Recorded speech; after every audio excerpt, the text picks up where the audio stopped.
సాహితీ కెరటాలు. నా పేరు యాచవరపు పద్మ. శీర్షిక బాల్యం చేజారిన నెమలిక. చేజారిన బాల్యాన్ని వెదుక్కోవాలి జ్ఞాపకాల వనంలో. అల్లరి మేఘాల ఆటలు చూడాలంటే ఓసారి గతంలోకి తొంగి చూడాల్సిందే మరి. పిల్లలు పరిగెడుతున్నారు ఇసుక తిన్నెలపై. చిమ్మిన ఇసుక రేణువులు మెరుస్తూ సైకత వర్షం కురుస్తోంది.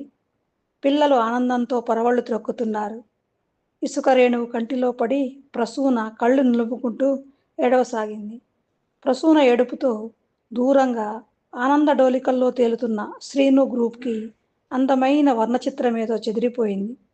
శ్రీను పరిగెత్తుకుని వచ్చి కనురెప్ప ఎత్తిపట్టి ఉఫ్ అని నోటితో ఊదుతూ తనపై ఉన్న తువ్వాలని నోట్లో పెట్టుకుని ఆ వేడి ఆవిరిని ప్రసూన కంటిపై పెట్టి ఆమె బాధను పోగొట్టే ప్రయత్నం చేస్తున్నాడు. కొంతసేపటికి ఎలాగో ఇసుక రేణువు బయటికి వచ్చింది. ప్రసూన ముఖం వెలుగులు నిండింది. అందరూ ఆ రోజుకి ఆటలు చాలించి ఇంటి ముఖం పడతారు. ప్రసూన వాళ్ళ అమ్మ ప్రసూన తలపై ఉన్న ఇసుకను చూస్తుంది. అందరికీ చీవాట్లు పెడుతుంది. ప్రసన్నకు కుంకుడు రసంతో తలస్నానం చేయించి తువ్వాలతో చుట్టి ఇంటి ముందు వసారాలో కూర్చోబెడుతుంది. ప్రతిరోజు 12 గంటల సమయానికి గంట వినబడుతుంది. ఆ రోజు కూడా రంగయ్య పుల్లైస్ పుల్లైస్ అంటూ అరుస్తూ వీధిలోకి వస్తాడు.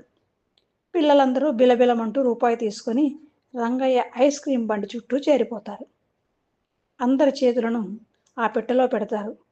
రంగయ్య అందరినీ మందలిస్తూ ఒక్కొక్కరికి పుల్లైస్ ఇస్తూ ఉంటాడు. కొంచెంసేపు రామరావణ యుద్ధమే జరుగుతుంది. ఒకరు నాకు సేమియా ఐస్ అంటే కొందరు ఆరెంజ్ ఐస్ అని, ఇలా అందరూ రకరకాల ఐస్లు తింటూ ఉంటారు. అందరికంటే వెనుకబడినది ప్రసూన. ప్రసూన వాళ్ళ అమ్మతోని గొడవ పెట్టుకొని ఏడ్చి రూపాయి తీసుకొని వీధిలోకి వస్తుంది. వాళ్ళమ్మ పుల్లైస్ రోజు తింటే జలుబు చేస్తుందని భయపెడుతుంది. అయినా లెక్క చేయని ప్రసూన బండి దగ్గరికి చేరుకొని పుల్లైస్ ఇమ్మని రంగయ్యని అడుగుతుంది.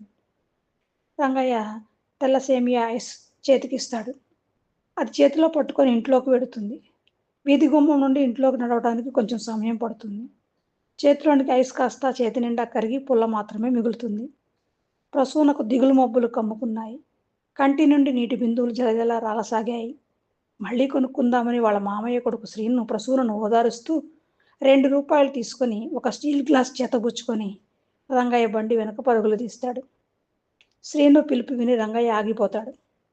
2 ఐస్లు తీసుకొని గ్లాసులో పెట్టుకుని ఇంటికి వస్తాడు. ఇంట్లోకి రాగానే ఐస్ కాస్త గ్లాసులో కరిగిపోతుంది. ఈసారి 2 పుల్లలు మిగులుతాయి. ప్రసూనలో కొంచెం సంతోషం, కనీసం ఆ నీరైనా మిగిలిందని. కటకట ఆ నీటిని త్రాగే